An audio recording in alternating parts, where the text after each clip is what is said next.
But Mrs. Nekonamio, you can't teach the newspaper club. You're just a cat teacher. And oh, hey guys, sorry. Yeah, this is gonna be my first video at the new apartment. It looks really good so far. I'll give you guys a small view of it before I get to UFC 116, Lesnar vs. Carwin, this Saturday night.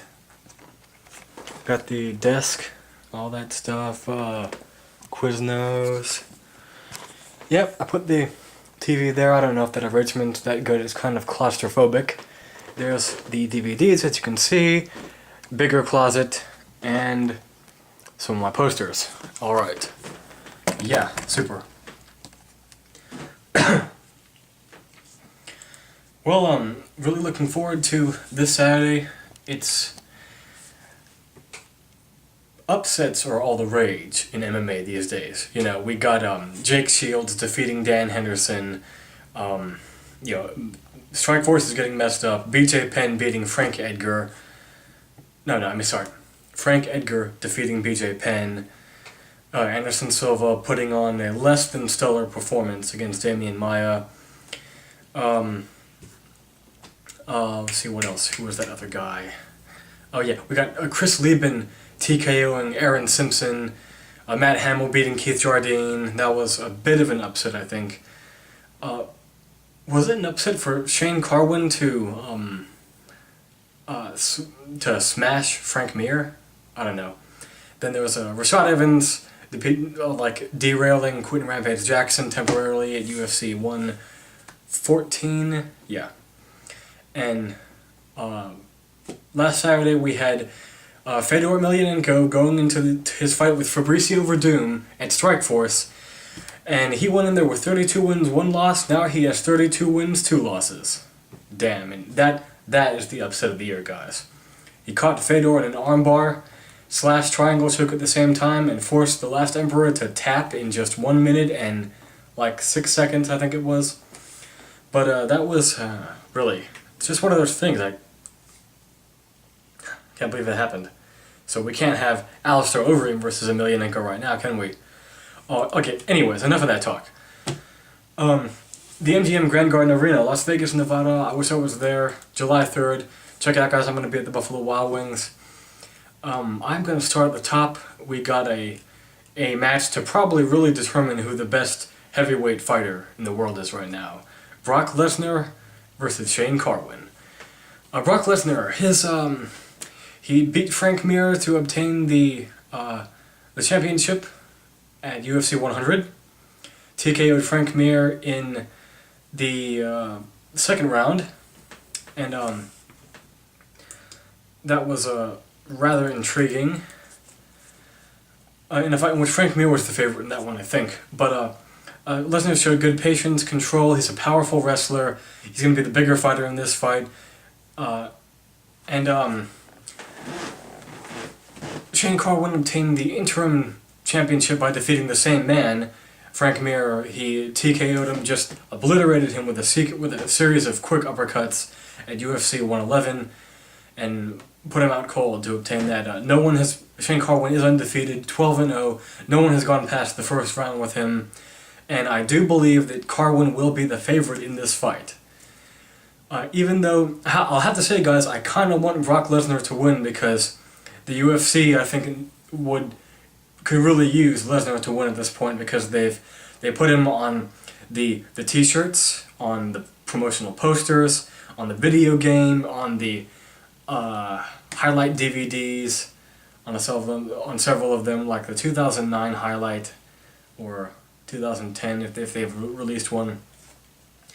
So it would be a shame for that to happen. Lesnar was sidelined due to diverticulitis for several months, so he was not able to defend his title. Thus, that's why they set up the interim belt. And now we all come down to this matchup. Carwin, like I said, has dynamite in his hands. He's a hell of a wrestler. But what Brock Lesnar needs to do to defeat Shane Carwin is to not stand and trade with him. Don't do that, Brock.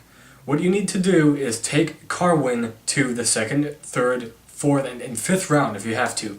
Grind him out, take him down, keep him on his back, grind out that round, grind out the 2nd round, make him tired because Carwin has not been in those deep waters, and Lesnar has, so maybe give the cardio to Lesnar, the stand-up, of course, to Shane Carwin. You know, he took down Gabriel Gonzaga, Neil Wan, Christian Wurlich, Frank Mir, of course, and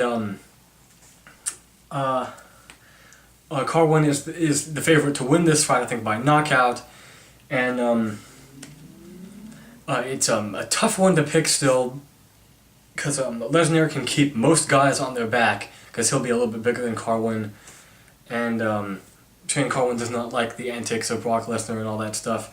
So, hold on. But with all that said, I think that Shane Carwin will have enough time and enough space during this fight to be able to tag Lesnar enough times on the chin to put him away in either the late 1st or early 2nd round, you know. So it might go to the 2nd for the first time, which would be interesting in Shane Carwin's career.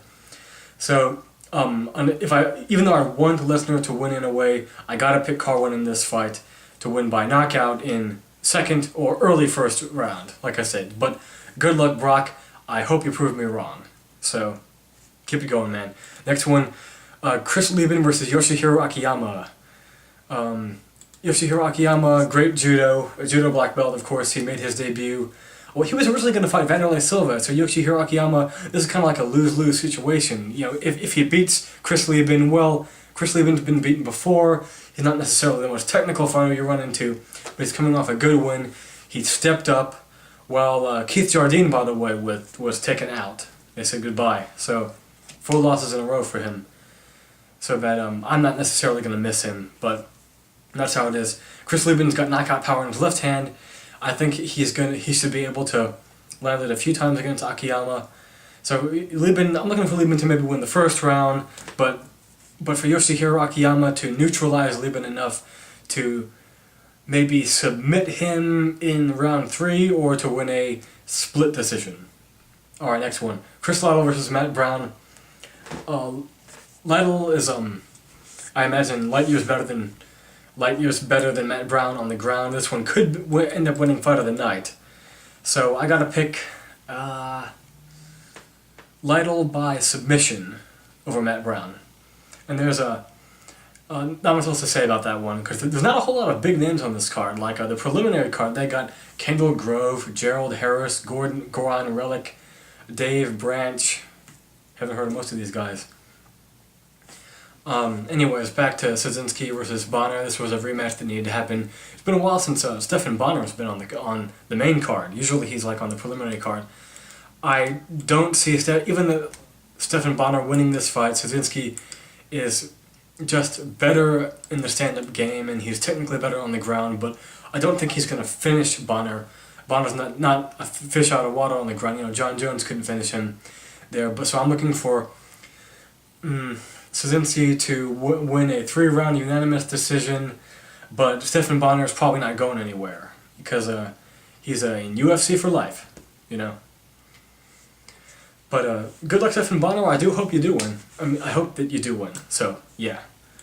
All right, final fight of the night. George Sotiropoulos back. This one should be interesting against Kurt Pellegrino. Pellegrino is the favorite to win this fight, but Sotiropoulos, you know, impressed the heck out of me against his fight with George Daddy Stevenson.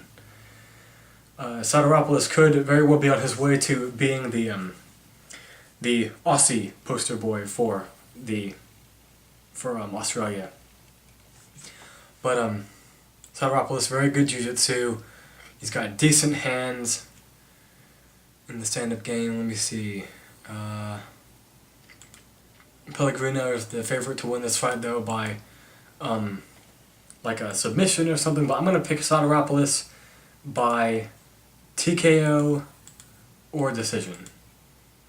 Maybe split decision. So that's all for now, guys. Later on, I might talk about the hold on. Catch my next review for Soul Eater. Keep up with, guys. MMA and anime. Peace out.